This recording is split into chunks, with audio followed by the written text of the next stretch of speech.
नमस्कार प्राम, हम बानी आप सबके छोट भाई सिंगर विवेक मेरा।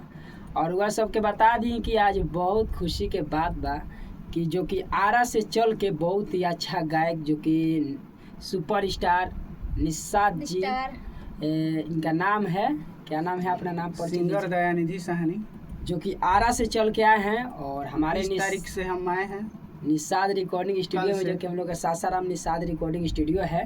तो भैया आए हुए हैं यहाँ पे और इनका गाना बहुत सारा रिकॉर्ड हुआ है, जो कि सोनामी सिंह जी बता रही हैं, इनका भी आवाज में है। जो कि इनका बहुत ब्लास्ट सॉन्ग आ रहा है हमारे दयानिधि साहनी जी के साथ। तो बहुत प्यारा है, बता दीजिए। तो गाना हमने कभी गाना होइल बटे, राती के 10 गाना होइल बटे, रात भर जागल बन रात भर जागल बनी। भैया के स्टूडियो में 20 तारीख क्या है भैया? 20 तारीख से निषाद रिकॉर्डिंग स्टूडियो पर सासाराम में रिकॉर्ड भइल बटे।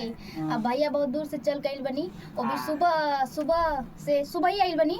और सुबह आइल बनी और काम लगातार चलता है। आज के वीडियो शूट बटे, आज वीडियो आज शूट है। भैया के गाना के बाद वीडियो शूट कराने के लिए सेटअप ले जाया जाएगा। वही गाना रहेगा जो कि निषाद आप लोग गाना सुना है कि मारम आप पानी में। लोग गाना सुने होंगे कि निषाद है रे पगली डुबा के मारम पानी में, जो कि काफी वायरल गाना चल रहा है। तो उसी गाना के शूट होने वाला है और बहुत जल्द आप लोग को वीडियो के साथ मिलेगा देखने के लिए। तो रउआ लोग गाना के जरूर सुनी, ढेर सारा प्यार दिए, और ढेर सारा चैनल के आशीर्वाद दिए। सब्सक्राइब करी और फेसबुक पेज पर देखो तनी तो पेज के भी फॉलो करी और इंस्टाग्राम के जाके एकदम फॉलो करके। तनी भैया लोग हमरा के भी फॉलो कर ले, सोनामी सिंह जी ऑफिशियल के। एकदम सोनामी सिंह ऑफिशियल जी की इनका भी चैनल है, बहुत बढ़िया गाती हैं। हमारे साथ इनका ही गाना ब्लास्ट हुआ है, जो कि एकदम पूरा यूपी बिहार हाड़ो का है, हल्का यूपी बिहार में मचा छा गया है। तो आप लोग जरूर जो सुनिए, काफी वायरल चल रहा है वो सॉन्ग कि निषाद है रे पगली डुबा के मारा दयानिधि पानी भाई में। साहब को सपोर्ट कीजिए। अब मेरे को भी लव यू, मेरे को। धन्यवाद। चलिए।